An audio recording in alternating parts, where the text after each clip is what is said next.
Hey guys, Scott Fishman here. Ahead of the holidays, we have a really great gift today and a great guest. Someone who, held many executive positions throughout the world of professional wrestling, including WCW. You know him through his podcast. He's a best-selling author who has his new book out, Grateful, with Guy Evans. Eric Bischoff, how are you today? I am perfect, Scott. Thank you very much. And thank you for the invitation and your patience. This was supposed to be, this interview was supposed to happen yesterday, but the weather gods had other plans. Yeah, no worries. The last time I actually spoke with you was when Controversy Creates Cash was for the Miami Herald all those years ago. So Wow. it's interesting that this new book is out and we're talking again and you've had all this life lived. So it's great to have this conversation again with you. Well, thank you. I look forward to it.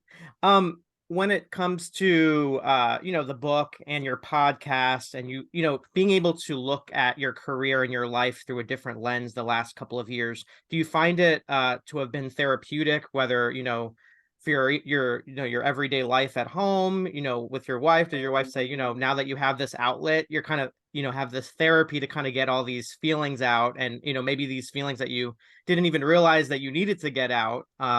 I just think it's great hearing you every week and just reading your book, and then having, you feel very relatable in a lot of ways, because you think of Eric Bischoff, you see him on TV, you see him as this businessman, but it really humanizes you in a lot of ways. So just take me through the last couple of years and what you've gotten out of this experience of being able to kind of get your thoughts out there with everyone. Well, I don't think it wasn't so much a matter of getting my thoughts and feelings out into the open in the public. That wasn't my goal. And I don't think that really has had, maybe it has had some effect on the way I look at things or maybe the way I carry myself. I think over the last 5 or 6, 7 years, really, the the real change for me, and I talk a lot about it in the book. There's a couple like tent pole moments, especially over the last 5 or 6 years, 7 years, that have really kind of stopped me in my tracks and made me go, okay, that's how you're supposed to look at life. And one of them was just going to an independent wrestling show in Albuquerque, New Mexico, just on a whim. I think literally somebody called me on a Wednesday night to try to book me for that Saturday, and it was a drive. And I thought, why not? Just go do it. And I threw my dog in a truck, and I lived in Scottsdale at the time. Drove about 8 or 10 hours, got to this indie show, and as I got out of my truck, I'm going, why the hell did I do this? What am I doing here? I'm in a freaking indie show in the middle of nowhere, Albuquerque, kind of a sketchy part of town. And then I walked into the building when the time was right. And when I walked into that building, I stopped for a second and nobody really saw me walk in. In fact, nobody really, except for a small handful of people, knew that I was going to be showing up. They didn't have time to advertise me. And as such, I asked the promoter to please don't promote it. Let's at least take advantage of the element of surprise to make up for the lack of promotion, to get a little bit of a buzz going after the fact. Mhm. So I walked into the building and I stood there for a minute and I looked around and I saw, 20, 25 people, maybe more, young wrestlers, talent, getting ready. And I just watched. I was like a fly on the wall. They didn't see me. And it reminded me of how much fun wrestling can be. Because for so long, you know, WCW and being president of the company and all the things that we went through there, and then WWE, I was so familiar with big, heavy production and the pressure and stress that goes with it, that I forgot how much fun it could be. And I standing there watching these young men and women, I'm thinking, man, this reminds me of when I first showed up in the AWA, because it was all just new and fresh and fun and exciting. And I thought that's how wrestling should be. And I had a blast. That was a big aha moment for me. And then a couple of years ago, I was at a Comic Con and I was the host. of a panel that included Hulk Hogan and Sting. I was basically fielding questions. And I met a young lady there by the name of Amanda who introduced herself, and she kind of told me her wrestling life story. And I'm not going to go into it here because I'll start crying like a little baby. But it brought a tear to my eye, and that relationship, surprisingly, with that young lady, I didn't know it at the time, but she finally reached out after that appearance. Amanda reached out to my wife, and that's a story unto itself. But reached out to my wife and sent this long email and talked in detail about how wrestling affected her relationship with her and her father. Her father had since passed away, but when she was a young girl, the only real bonding time she had with her her father, excuse me, was during wrestling. Like that was it. They bonded every Monday night watching Nitro. And then in this letter that she emailed that she sent to my wife, she explained that her father had passed, her mother had passed. She had no brothers or sisters. She was an only child. So she basically didn't have any family. And she asked my wife if my wife thought I would be willing to step in for her father and give her away at her wedding. And I of course said, absolutely, we're doing that. And we did. And it really opened my eyes to how much professional wrestling can really positively affect relationships. And then I started going to conventions and autograph signings and things. And maybe it's just because I was paying attention more. Maybe these things always were presented to me and I just, in one ear and out the other. But because of Amanda, I started listening to people more. And the more I listened, the more it seems that people would tell me the same kind of story. Oh, I grew up watching wrestling with my dad or my older brother or my uncle or my grandmother. Like I did. I started watching wrestling with my grandmother, back in the early 60s. My mom and dad didn't watch, but my grandmother did. Her name was Agnes. She was a mean old battle axe, but she loved wrestling. And as I start hearing these stories, it starts occurring to me that, wow, I was able to be a part of something that really had a positive impact on people's life. And I never thought about it that way before. Mm-hmm. Once I started thinking about it like that, it kind of changed everything for me. It was very cathartic. It's amazing you say that because, we live in this age of social media and there's all this negativity all around, but it's this technology that's also bringing this connectivity together. I mean, this accessibility, whether it's, what we're watching or even connecting with people on a deeper level, like she did with your wife and yourself. So it's interesting, this dynamic that this world we're living in.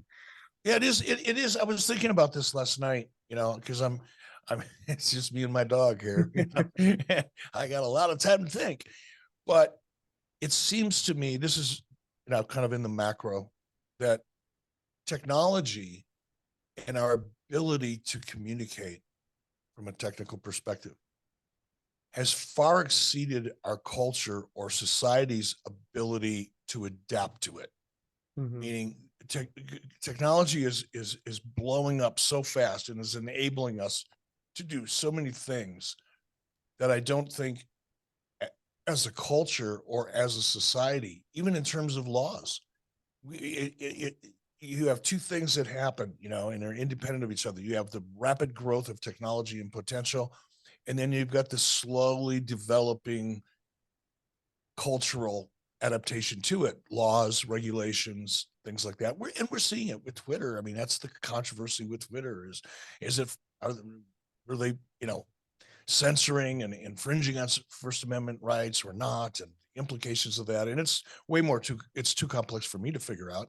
I'm, not a constitutional expert or lawyer, but it's an example of how technology is enabling us to do so much, but we're not able to keep up with all the things we're able to do as a culture. So it's a fascinating time, man. It really is. Yeah. And of course, your book is called Grateful. I'm just curious, with you getting more on a pulse of pro wrestling today, and what are you most grateful for as a fan that we're seeing today, whether it's a performer or something that's going on in wrestling? Because often, we always focus on what's wrong with it, what's going on, why is this happening, or you could be doing this differently. But for you, what are some things what are you especially what are you most grateful for as a viewer?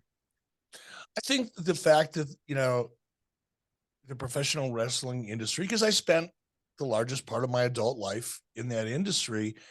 And even though I'm not involved in it anymore, other than talking about it like everybody else, um, I'm grateful that the wrestling industry remains healthy.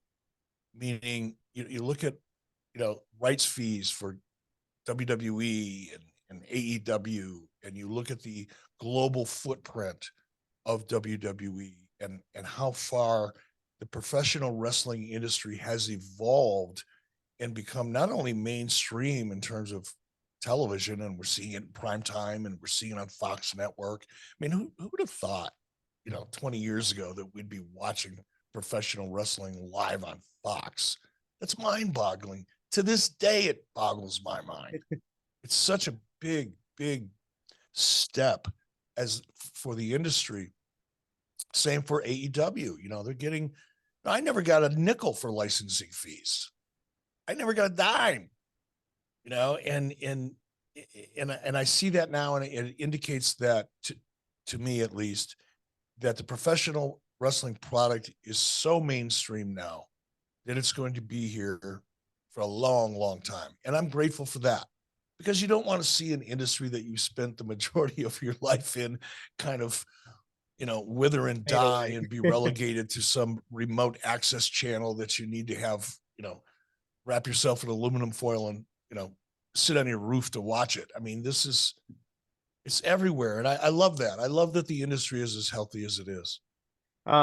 You mentioned that, and even when WCW closed, you look at the viewership and things compared to the other television shows and on the networks and things like that. And when you look at that and you base it on that, when everyone talks ratings right now, like WCW would probably still be around today. I'm just curious with this, that's kind of the misconception of, WCW closing, it closed because of this or that. But when it comes to streaming, in the world of streaming, do you think if streaming had been around and everyone, the networks are looking so much more with content, do you think things would have ended differently for WCW or the deal that you were trying to broker?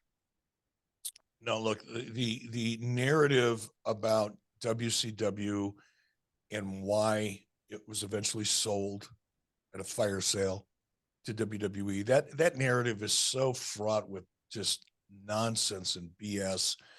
And it all started with, dirt sheet writers that thought they knew what they were talking about, that never worked a day in WCW, and as such never spent any time on the business side of WCW, certainly didn't have any understanding at all of the impact of the AOL Time Warner merger on Turner, because it wasn't just WCW that suffered. There were a lot of other operating entities within Turner Broadcasting that suffered as well. I would encourage people, not just because Guy Evans, wrote my book with me, grateful, but the reason that Guy and I got together and did a book was because I was so impressed with the research and the integrity that Guy Evans demonstrated with his book, Nitro, The Incredible Rise and Inevitable Fall of Ted Turner's WCW Nitro. Because that book really, in a credible, authentic, accurate way, describes all of the things that affected WCW and why eventually it was sold. And Guy Evans did over 120 interviews with senior executives, some of whom I never got a chance to meet, that were so far above me, that were instrumental and were witnesses. So if anybody really wants to understand what happened to WCW, and it's a cautionary tale, because it's an example of what happens when big companies merge. And we're seeing that. Well, we're not seeing that, but we're seeing potential implications for AEW, because Discovery came in and bought Warner, and now there's all this, mishigas going on corporately, and that's for all my friends celebrating Hanukkah right now, by the way. But we're seeing some of that potentially affect AEW. We don't know how it's going to end up. I think personally, AEW is going to be okay. I don't know if there's going to be as okay as some people think they are when it's time for renewal, but I could be wrong, and hopefully I am. But I do think AEW is going to maintain its home at Turner. But You never know. Right. There's executives, they're coming and going. I mean, it's a turnstile right now.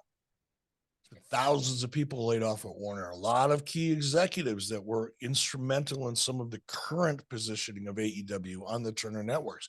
Will their departure open the door for another executive to come in and say, hey, I don't want to inherit all of these decisions the person that just got let go made, so I'm going to start with a clean slate? That's, fundamentally, that's the big risk when there's a acquisition or a merger, is you have people come in that just have an entirely different opinion about how things should be done, and quite honestly don't want to inherit projects or initiatives that their predecessors who've been since let go made. Kind of think about that. Do you want to come in and continue, executing a strategy that you didn't have any part of, and the person that did got fired? Yeah. It's different. But I still think, again, saying that's what happened a lot with WCW. And again, you go back and you talk to certain, like Guy Evans did. He talked to a guy by the name of Richard Sternberg, one or the other. I just called them Dick. Richard was head of research, right?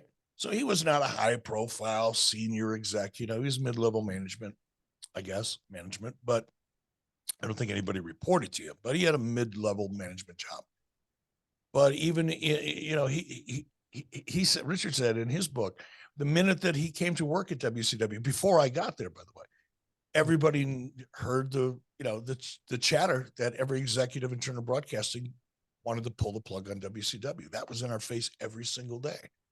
So all of that is what added up to WCW. But if you read the dirt sheets, it's the finger poke of doom, or the budgets or whatever. It is what it is. Yeah, it's interesting when you look at the way what's happening with Disney as well, and across the board. So it's not just limited to Warner Discovery, and it's just the landscape of the television industry always changing.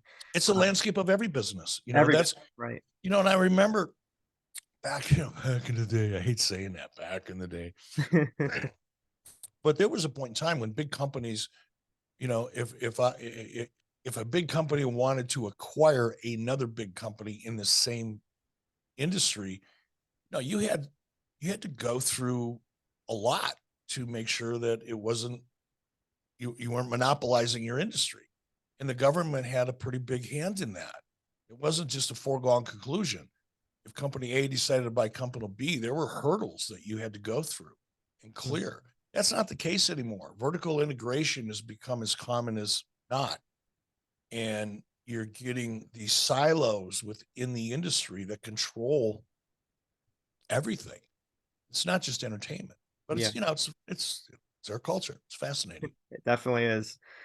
Curious, wanted to get your thoughts on, with what's happening with Mandy Rose and everything with wrestlers becoming, they're independent contractors. A lot of ways they have their own business, and what they promote, even yourself, Pro Wrestling Tees, or a platform like an OnlyFans, or other ways to make revenue. Kind of, what do you think, as an executive, what do you think? What would your stance be if you were running a company right now like WCW, and something like this had come up? Or what do you think? How do you feel that the company reacted when it came to Mandy in this kind of situation? It's hard to comment on it because there's a lot of things that we don't know. I don't know what Mandy's contract said. I don't know what the corporate policy had been with regard to talent having OnlyFans or Fansly or whatever that is. It's a different business model. It's relatively new. I don't think I heard of any of this until the last 2 years. I think that, again, the technology that's allowing, I'm going to say women, but I'm sure there's some guys out there doing it too, but to have these OnlyFans accounts and make the astronomical amount of money that's being made is a relatively new thing, right? I'm asking you because you're younger. Yeah. Probably spend more time watching OnlyFans than I do. I don't know about that. I won't say, but just looking at it, it seems like it's becoming more prevalent over the years. But Cameo, obviously, when you look at Mick Foley, and the money that he's making from that, it's like, are companies just like, okay, I want to have a piece of the pie too, so we need to, renegotiate because they see how big these are? Are they thinking about, redoing these contracts now, knowing what's happening right now. Yeah, it's such a tricky thing because these are independent contractors, and it always comes back to that independent contractor status. So you've got, in this case, WWE. Now, again, I don't know that they actually wanted a percentage of her revenue from her account. I've read that. I've heard that. I have no idea, neither do you or anybody else, if that's true or not. But let's just, for sake of argument, say it is true because it's plausible, right? I don't know how you do that. I don't know how you, number one, technically, legally, how you can structure an agreement that way while identifying an individual as an independent contractor. And I'm not here to stir up the independent contractor, can of worms again, because it seems to come up a lot, but I just don't understand it. An independent contractor, because I've been one the majority of my life. I've been self-employed more than I've not been. I know what that means and how I have to conduct my business as a result. If I was working for somebody and I was under contract for them and they told me that I couldn't make any money doing anything else as a self-employed person, I'd have a real issue with that. Now with WWE, it's a little bit different because it's likeness, it's name and likeness, and you're representing the company. And in this case, I never looked at, Mandy's OnlyFans site or whatever it is. From what I've read, it kind of stepped over it went from Playboy to Penthouse. is what I've understood. I don't know that that's true. Right. Now, at that point, you're crossing into another potential problem because to this day, wrestling is still heavily dependent on advertising. It just is. If you take television, even though there's streaming out there and there's all these different opportunities out there, if you took television out of the equation for WWE or AEW, and by that I mean if you took advertising, if for whatever reason, if advertisers just woke up one day and locked arms and said, okay, professional wrestling, no more, we're not doing it anymore. Well, the television opportunity and all the licensing rights that come with it would evaporate into thin air. And I don't think the professional wrestling industry could exist in the scope that it is right now without television. And when you have such a high profile talent engaging in activity that advertisers find distasteful and don't want to associate with, that affects your bottom line. And then you have to make a decision. Is this talent worth the adverse impact that her publicity or his publicity sheds on our business? You have to make that decision. I understand that. I just don't understand how you can say, well, we'll let you do it if we get a cut. That to me is there's so many different layers to this, right? That's incongruent as hell. I don't get that.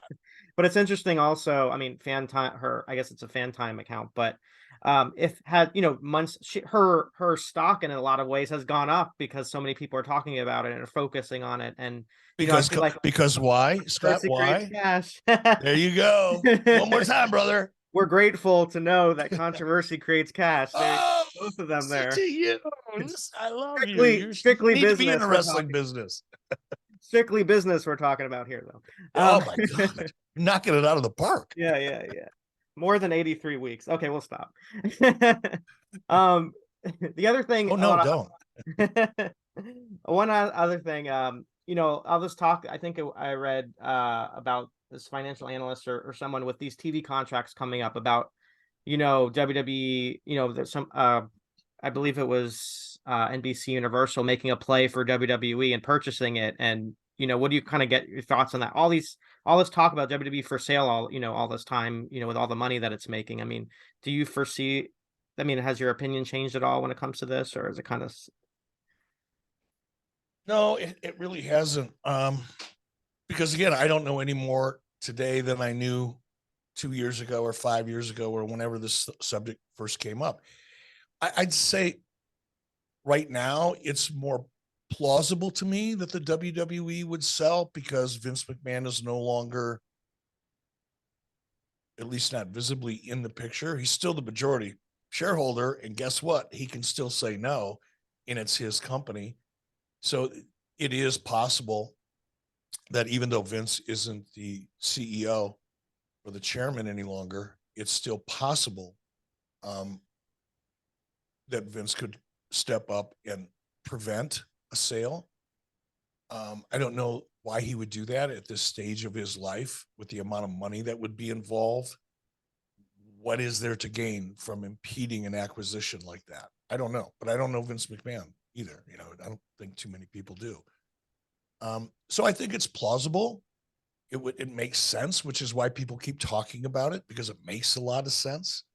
If you're writing about, the media industry and acquisitions and investments and watching the stocks and all that, you can make a real strong story for an NBC or a Fox, or at one point Disney, although they're getting their ass handed to them. So I don't know that they're going to be investing in too much lately, but sure, it makes sense. And I guess as long as it makes sense, people continue to project that it's probably going to happen. I don't know though. If you could look in a crystal ball for 2023, I mean, whether it's, all this talk about Vince wanting to come back and who knows what's going to happen. Nothing will surprise me anymore in the pro wrestling business, but right. This year, look, we've all said that, right? You've been covering professional wrestling for a long time. I've been in it for a long time, or I was in it for a long time. And every day I remember going, okay, well, it's never going to get any more bizarre than this. But this year has been the most bizarre year when it comes to news and news stories of any year that I can recall. Yeah, definitely. I think so. Well, building on that, 2023, are we going to see you back on managing someone, a GM or anything? But what's your crystal ball say about 2023 when it comes to pro wrestling? What are some of your big predictions? I don't really have any, as far as me personally, I have no real desire. I've had so much fun. I've had such a great career. I've made acquaintances that I still consider to this day to be some of my closest friends. I've got nothing but fond memories of being in the wrestling industry, even though I went through some times that weren't so much fun. And that's part of the reason I wrote the book is now being able to look back on even those miserable times and finding a way to be grateful for them, lightens my load, so to speak. But as far as me, no, I'm good. And I live in the most beautiful part of the United States, in my opinion. I can look out my window right up into the valley, into Yellowstone National Park. Millions of people from around the world come to visit my backyard. I love it here. And in order for me to do anything meaningful full time would require me leaving here, and it ain't going to happen. As far as making an occasional appearance here or there, probably I will if I'm asked. I'm still doing some things for WWE, either for the network or for some of the documentaries and things like that. And that's fine. That's enough for me. Keeps me out there, keeps me alive in terms of, the audience, and helps the show and 83 weeks podcast and strictly business. So that's why I do it, because it helps the other things I'm doing in some small way. But to be involved in any meaningful way, I'm good, man. I finally am able to look at this in my rearview mirror. What's your big prediction then in for 2023 for pro wrestling? I can't make one. I'm not in the business anymore, Scott. Okay. I don't have my finger on a pulse. It's like I can't get a sense of where the business is going. Like I said earlier, I think, prediction, I think AEW is going to renew with Turner. My prediction, not based on knowledge, just conditions of the market and where Warner Discovery is at. Full disclosure, my daughter has worked for basically Division of Warner Media for the last 7 or 8 years. So I've got a little bit of a inside view of things there. I do think AEW is going to get renewed. I don't think there's going to be a major increase in licensing fees, but that's just based on an instinct and a little bit of information that's anecdotal. So I could be dead wrong. Hopefully I am. CM Punk coming back. CM Punk, we're going to see him in a ring again, you think, in 2023? God, I can't imagine. Who would want to hire that guy? First of all, I just think he's miserable. I just think he's a miserable guy. And I'd see him come out, and when he would, I'm talking about his character now. I don't know the person, right? I don't. We've never spoken a syllable. We've never had a syllable of face-to-face conversation. But the character comes out, and he's kind of dark and morose, and even when he wins, you look at him. My daughter always says, every time he wins something, he breaks down crying. What is that? I just don't. I think look, Punk came to AEW with a tremendous mystique because of the pipe bomb interview and walking out of WWE. I mean, that's like, that deep down inside, all of us want to give the bird to our boss and walk away and, take this job and shove it kind of thing. Right. And that's what Punk did. And he built up this mystique, but he brought that mystique with him to AEW. But once fans started seeing him and that mystique was gradually beginning to wear off, he really wasn't that interesting of a character to me. But, it's subjective. Others may have found him more interesting. I don't know. Right. I just know how I feel about him. And I was like losing interest in him quickly, actually. All right. Like falling off a cliff. Like if I saw him wrestle one more guy that I never heard of and have a match that was so close, it's like, okay, this is your champion. This is the guy that is larger than life. This is the guy that you're building your company around. And some guy that works part-time at Walmart just comes in and takes him, almost to the limit. Like, I don't know. Well, if you all appreciate Eric's hot takes, and I definitely do, and I love his insight when it comes to wrestling business and the business in general of the landscape of entertainment and all facets of business, definitely check out his podcast, Strictly Business, 83 Weeks. Grateful, Controversy Creates Cash, so many other projects. Thank you so much, Eric, for joining us today and talking to us a little bit. Really appreciate it. Yeah, I appreciate it too. And by the way, if I love doing 83 weeks. I do. It's nostalgia and going back and talking about the Monday Night War era and all that stuff. I really do enjoy that. But Strictly Business, the podcast that I do with John Alba, I'm actually having a lot of fun doing that one too. They're two separate podcasts. One is based in nostalgia and the Monday Night War era. And Strictly Business is all about what we've just been talking about today, the business of the wrestling business. John does a great job. We have some great guests on there that are really involved in the industry, entertainment in general, and sometimes wrestling. But I encourage people to check it out. And all you need to do is go to 83weeks.com, subscribe, and you'll end up getting both podcasts. You get notified when both of them drop. So appreciate your plug. And you're also very active on social media too, which is great. on Sometimes Twitter. It's great. Sometimes I wake up the next morning and go, "Ooh, maybe I shouldn't have said that." And one more, like any other television projects going on you're working on outside of wrestling, or basically that's the focus right now? No, I'm not involved. The television business changed so much, and I'm not involved in it any longer. I've got other projects that I'm working on, but I don't need to promote them yet. Got it. But yes, a couple other big ones. One big one for sure that I'm involved in, and the fun part for me is I get to learn. It's a new business. It's in the entertainment business, but a different portal of it. But I'm surrounded by some really, really, really successful and smart people, and I love to learn, man. I think being intellectually curious is the key to keeping yourself young. Yeah. I there love, you heard that first. I love learning new things, and this is my opportunity to do that. So yeah, I'm having fun doing that. I'm having fun with the podcast. I still do appearances. It seems like I'm doing an appearance at least once or twice a month. So that's enough for me right now. It's a great place to be. A great place to be in your life. I love hearing that. All right. Thank you so much, Eric. I really appreciate it. Happy holidays. Hopefully you make it out to Tampa to see your family. Well, if not, my dog's going to have a wonderful Christmas dinner. Amazing. All right. See you, man.